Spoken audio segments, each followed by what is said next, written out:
commence sport, ça commence fort, ça valait les tours, vous êtes de plus en plus nombreux à nous regarder. On commence aujourd'hui au Mondial Pupi de Plomelin.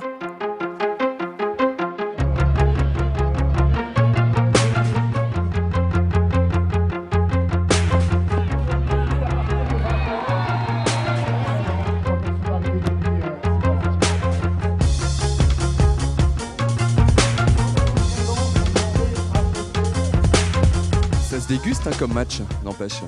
Ah ouais, c'est pas mal. Il paraît que c'est Paris-Brest, il paraît. C'est ça. Paris en rouge, Brest en bleu. Un petit Paris-Brest. Et qui gagne? Paris, Pour l'instant, pour l'instant. c'est pas fini. Non, c'est jamais fini. Surtout sur un Paris-Brest.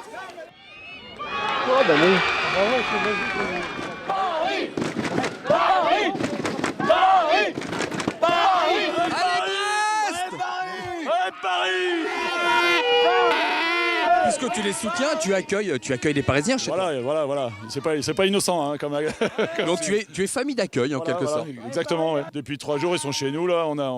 Tout de suite, ça crée des liens, c'est formidable, quoi.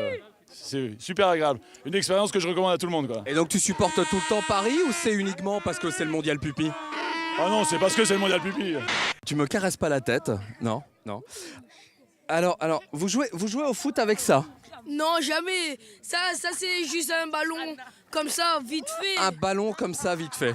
D'accord. Et les gars, vous venez d'où? À nous, on vient de la Réunion, tranquille. Mais on vient un petit peu retourner, ouais, en famille. D'accord. Ok. J'ai compris que tu venais de la Réunion. Oui, nous vient de la Réunion.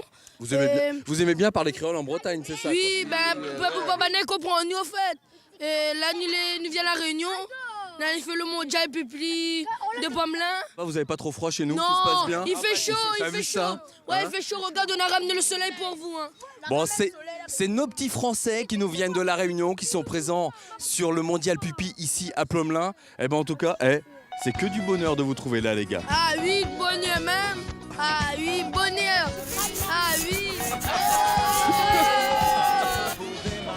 Je vous vois avec un maillot brésilien, donc je pensais que c'était le Brésil. Je suis déçu, mais c'est la Guyane en fait. Non, il faut pas être déçu parce qu'avec les Brésiliens, on est voisins en fait. Bah oui, tout à fait. Voilà, et on prépare la Coupe du Monde dans moins d'un mois et donc toute la Guyane va quelque part supporter et le Brésil et la France. C'est un voyage très enrichissant, notamment pour échanger, partager avec la population de la région.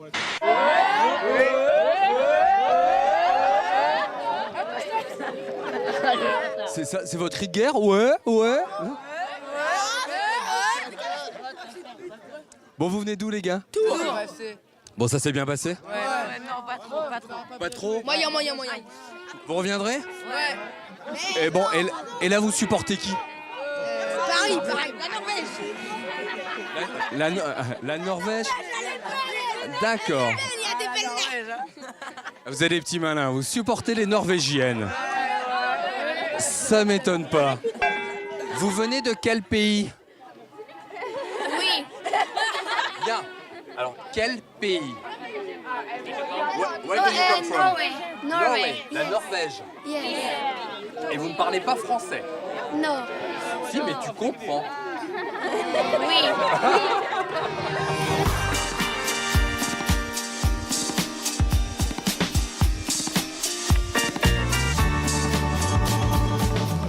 C'est un fan de Lyon. C'est vrai? Oui. C'est qui ton joueur préféré? Non, Anthony Lopez. Anthony Lopez. Bon, Sonia, ça se passe comment? Ça se passe bien, sous le soleil déjà, donc ça c'est appréciable. Ah, tu doutais de notre soleil finistérien? Bah, c'est vrai que les nombreuses fois où je suis venue, il y a plus souvent eu de la pluie que du soleil. Donc là, je peux confirmer qu'en Bretagne, il fait aussi soleil de temps en temps. Bon, si on veut résumer un petit peu ton parcours pour les gens qui ne te connaissent pas. Ben, j'ai une carrière assez riche avec de nombreux titres et ça j'en suis assez fière, contente parce que c'est beaucoup de travail fourni, donc ça vient récompenser tout cet investissement. Donc plusieurs titres de championne de France, 2 Ligues des Champions avec l'Olympique Lyonnais en 2012 et 2011. Des parcours aussi avec l'équipe de France assez corrects, on va dire. On avait participé Genre capitaine? Ouais, aussi capitaine de l'équipe de France à une période. Je viens de remarquer que vous étiez dans le petit écran, donc pour de vrai, cette fois-ci, on vous fait passer dans le grand écran. C'est gentil, oui, c'est très gentil. Parce que... Oui, parce qu'on n'a pas les honneurs d'habitude, nous on est Non, dans mais comme vous êtes dans la petite boîte, on vous met dans la grande boîte maintenant. C'est gentil, merci. Quel est l'un, parce qu'il doit y en avoir beaucoup, l'un des meilleurs souvenirs que vous gardez en mémoire? Ben, le meilleur souvenir, c'est quand on m'a appris que Reims me demandait. Quand j'ai su que j'allais à Reims, le meilleur club de France de l'époque, évidemment, j'étais très heureux. Et d'ailleurs, j'ai marqué 30 buts la première année, 34 la seconde. J'ai joué 21 fois en équipe de France, j'ai marqué 30 buts. J'étais meilleur buteur de la Coupe d'Europe avec 10 buts. Le record des 13 buts en 6 matchs en Coupe du Monde. Je vois pas ce que j'aurais pu faire de plus. Hein. Je vois pas non plus, c'est déjà pas mal. Bravo en tout cas pour votre joli parcours. J'ai eu 2 Coupes de France, une avec Nice, une avec Reims. Et 4 titres de champion, un avec Nice et 3 avec Reims.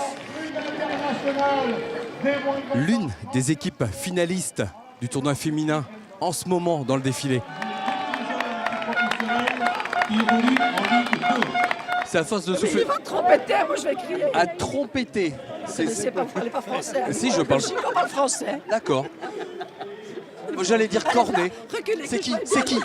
C'est qui? Les Belges, le Standard de Liège. Ah d'accord. Allez. Et ça se voit, regarde. Mais oui, mais criez pas trop fort. Si, c'est rien. Allez les gars, bien les gars.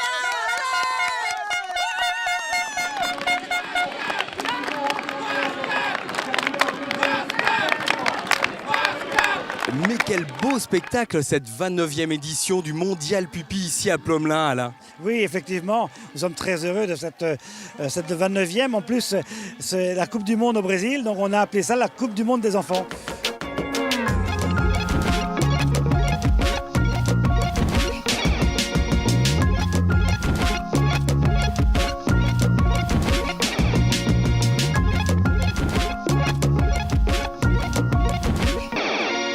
C'est 1400 joueurs, une vingtaine de nations qui viennent des 4 coins du monde. Parce qu'on a 3 équipes du Brésil, on a du Canada, on a de la Biélorussie, on a la Croatie, la Serbie, on a également de Madagascar, on a de Maroc, d'Algérie, vous voyez, donc ça vient des 4 coins. C'est une belle fête, le foot, l'enfant, la fête. Tout à fait. Oui, d'abord c'est le foot, mais ce qu'on a voulu c'est mettre en avant donc l'enfant et puis aussi faire la fête pour les enfants. On accorde une très grande importance au défilé puisque c'est un moyen de mettre en valeur les enfants vis-à-vis du public. On a beaucoup de chance. En général, au Mondial Pupi, il fait toujours beau. Est-ce qu'on peut déjà donner rendez-vous pour la 30e l'année prochaine? Les dates sont connues? Ah oui, tout à fait. C'est toujours le week-end de l'Ascension. Donc l'année prochaine, c'est vers le 12-15 mai.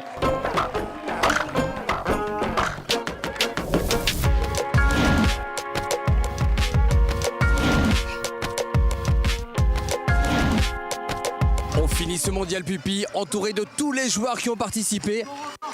Et on continue l'aventure. A tout de suite.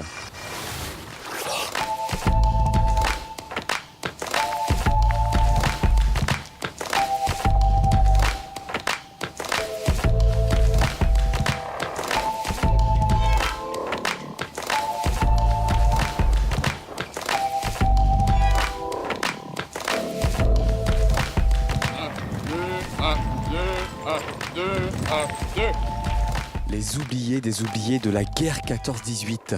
Ce sont les marins, tous ces marins morts pour la France. Cérémonie en leur hommage. 14-18, 2014, on va découvrir.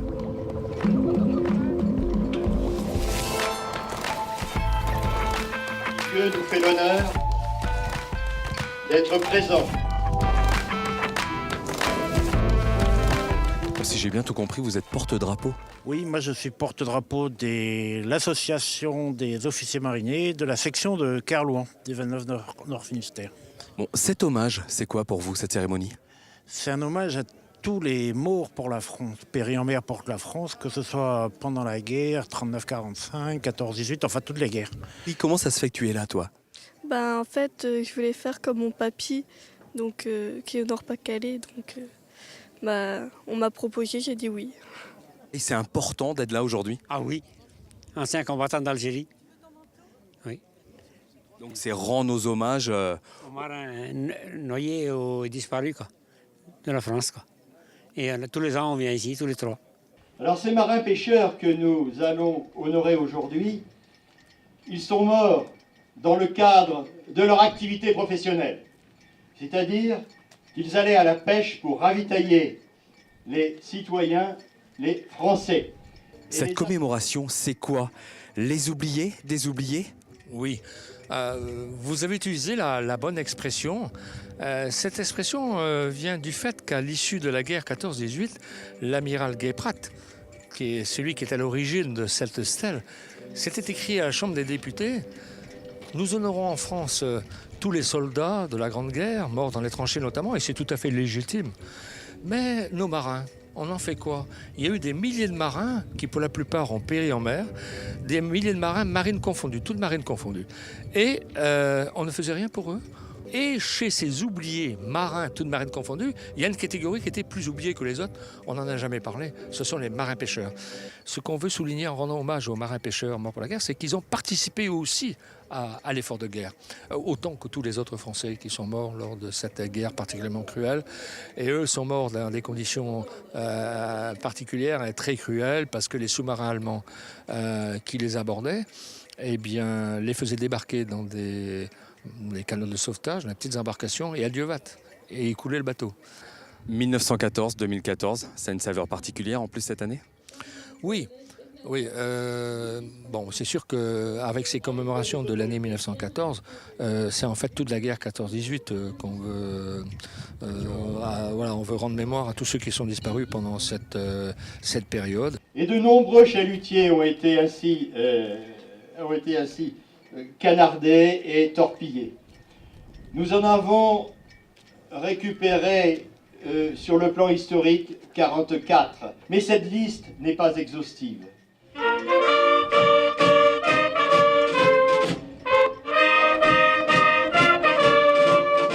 Excusez-moi de vous déranger. J'ai vu tout à l'heure, vous étiez en train de vous promener. Vous êtes un petit peu surpris de ce qui se passe en ce moment? Ouais, un petit peu, ouais, mais c'est bien. Faut ce genre d'événement pour se rappeler de tous les événements qui se sont passés. Et, ouais, c'est super de repenser à ça, de repenser à eux de temps en temps et tout le temps. Il faut repenser à eux. Ouais. Présentez! Armes! Reposez! Armes! Garde à vous!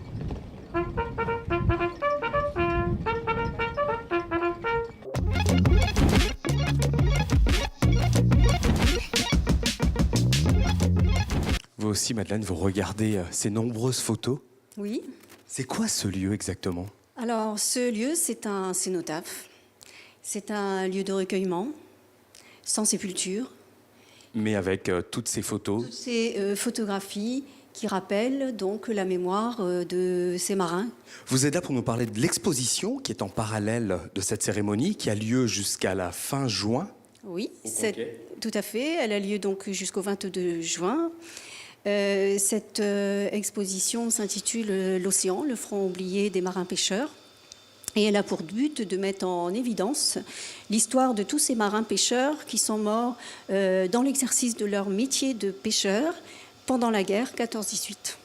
Puisque les marins-pêcheurs, d'une manière générale, ils partaient sur le front, ils étaient mobilisés, comme les agriculteurs, comme la majorité des hommes en âge de partir à la guerre. Et il restait très peu de monde ensuite pour armer les bateaux de pêche. Or, il fallait nourrir la population. Il fallait donc partir en mer. Et sur ces bateaux, on trouvait principalement des inscrits provisoires, c'est-à-dire des mousses et des novices qui avaient entre 10 ans et 16 ans. Et puis, ou 17 ans. Et puis, vous aviez des personnes plus âgées qui avaient déjà 50 ans et plus. On a même un marin qui avait 73 ans. Qu'est-ce qu'on peut découvrir dans cette exposition? Dites-moi. Ça se présente sous quelle forme? Alors, ce sont principalement des panneaux qui représentent l'état de la marine, enfin plutôt la marine de pêche au début du XXe. Et puis, ensuite, on représente ces bateaux qui étaient victimes des attaques de l'ennemi. Ce sont principalement des voiliers, puisqu'en début de siècle, il n'y avait pas de bateau à moteur. Un pas en arrière, marche. Gérard Romiti, vous êtes le monsieur pêche de la France. Tout à fait, je suis le président national des pêcheurs et des élevages marins aussi, et des DOM. Donc ça représente 22 500 familles aujourd'hui. D'où votre importance aujourd'hui sur cet événement de souvenir aux oubliés des oubliés, les marins-pêcheurs? Oui, je fais mienne cette devise, les oubliés des oubliés, les marins-pêcheurs qui ont donné le prix de leur vie, souvent par les bateaux de pêche coulés, parce qu'on a empêché le droit à approvisionner le pays, mais surtout les gens qui ont été venus en renfort dans la marine marchande, dans la marine de guerre et dans les tranchées. Donc on pense qu'il y a le nombre de 300 hétéronés, on pense qu'il y a 10 ou 15 000 marins-pêcheurs qui ont péri, donc les corps ont été retrouvés. Là aujourd'hui on honore les corps des disparus dont les corps n'ont pas été retrouvés. Donc c'est une reconnaissance de la part des professionnels que je suis, de la nation, des autorités civiles et militaires aussi, je pense que c'est très important. Marins, vous avez combattu si loin de nos rivages, en laissant derrière vous la terre de vos amours, de la Thomas Goélette Bernadette, 8 disparus. Voyer Jules Verne, 15 disparus. Dundee André, 1 disparu. Thomas Goélette Stella, 10 disparus. Thomas Goélette Bretagne, 6 disparus. Il y en a du monde. C'est la deuxième date du printemps des abers, ici à Bourg-Blanc. Tu aimes l'art de rue? Regarde.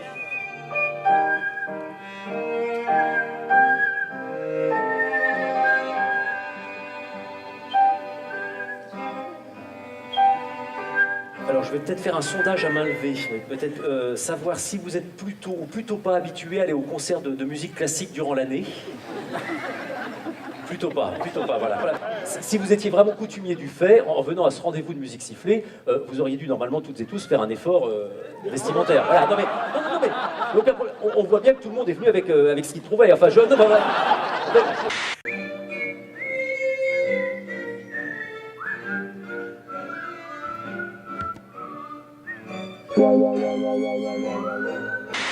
Pourquoi tu siffles pas?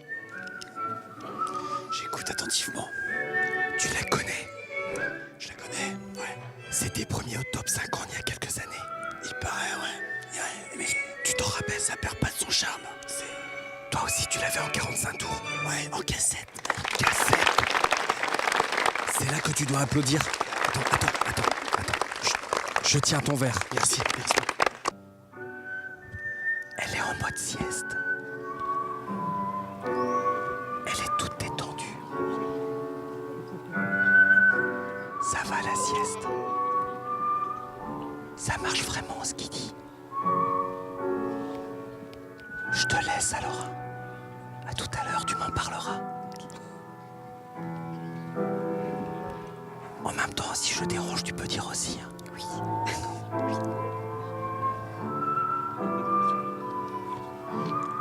Moi, ça me fait rien du tout.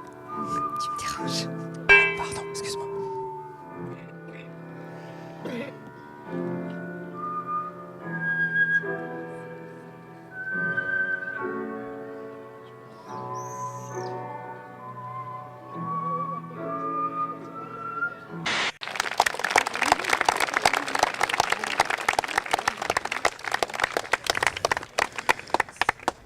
Alors, c'était comment? Je t'ai pas embêté au moins? Un petit peu quand même. Mais, on va pas trop faire une interview pendant le spectacle, mais sinon c'est très agréable. Je me suis sur la plage, avec l'eau. C'est la deuxième date du printemps des abers. Il y a plein de surprises encore ce soir. Oui, c'est effectivement la deuxième date, et puis avec plusieurs compagnies au programme. Donc toujours cette introduction de ce fameux sel des abers, hein, ces artistes qui vont à la quête des histoires qu'on raconte, de ce qui et qui révèlent finalement, parce que c'est un petit peu le rôle de l'artiste, de révéler le territoire. C'est la deuxième du printemps des abers. Il y en a une troisième. Rappelle-nous la date. C'est quand? C'est où la troisième? Alors c'est le 15 juin au Drennec, le 15 à 15h15 évidemment. Et là donc sur trois compagnies aussi à l'affiche. Eh ben on y sera. On découvrira à ce moment-là. Bon, c'est pas mal, c'est pas mal. Attention, c'est moi qui dirige.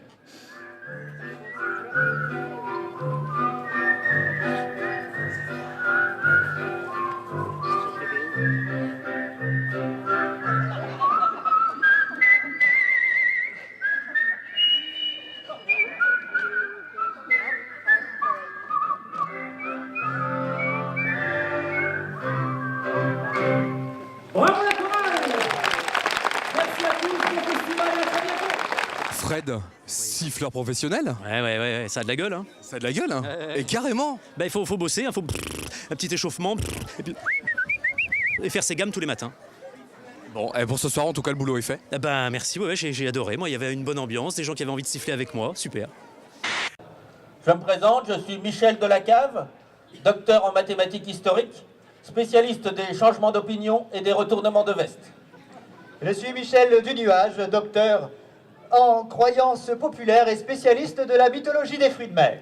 Voilà. Alors nous avons été délégués ici par le CEL, l'organisme Sciences et Légendes, cet organisme indépendant qui œuvre pour améliorer le bien-être de la population mondiale, pour réaliser un audit complet de la commune du Bourg-Blanc. Allez, Bourg-Blanc!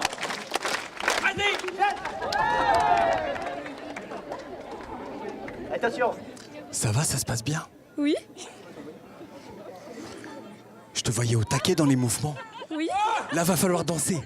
D'accord. Le disco est en toi. Ça a marché! Vas-y, c'est maintenant.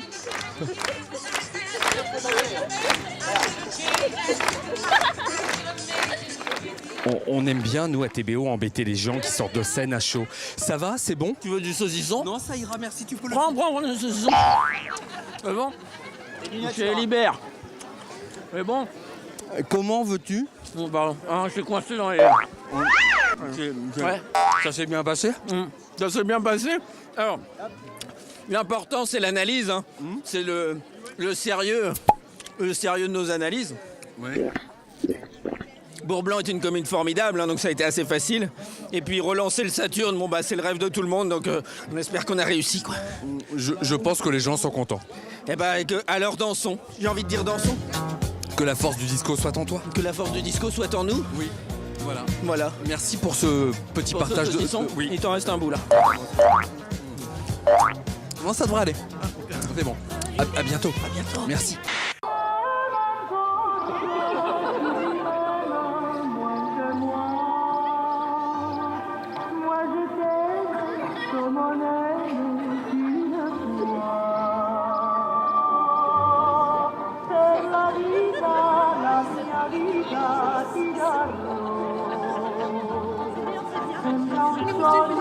Vous êtes frappé? Oui.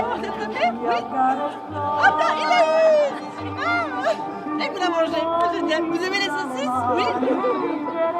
Une telle manifestation, c'est vraiment avec beaucoup de bonheur que j'accueille tout le monde pour ce printemps des Abers. C'est vraiment magnifique. Bon, plein de spectacles, beaucoup de monde dans les rues de Bourg-Blanc. C'est un grand moment de convivialité, quoi. C'est un vrai moment de convivialité, tout à fait. On voit toutes les familles, tous les amis, tout le monde qui est heureux.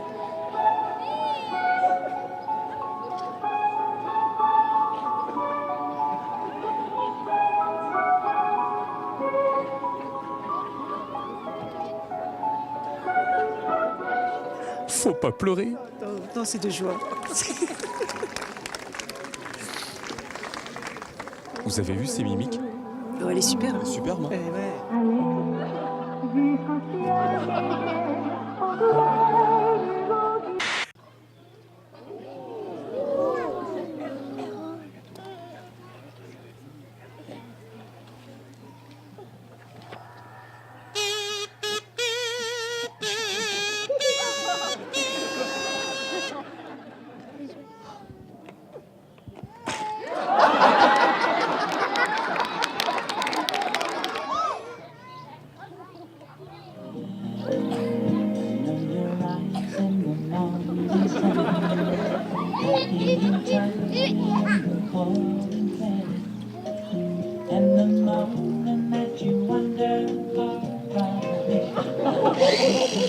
Si vous aimez l'art de rue, rendez-vous au Drennec le 15 juin. Et pour un prochain Ça valait le détour, c'est lundi prochain à 20h. Allez, Bonne semaine.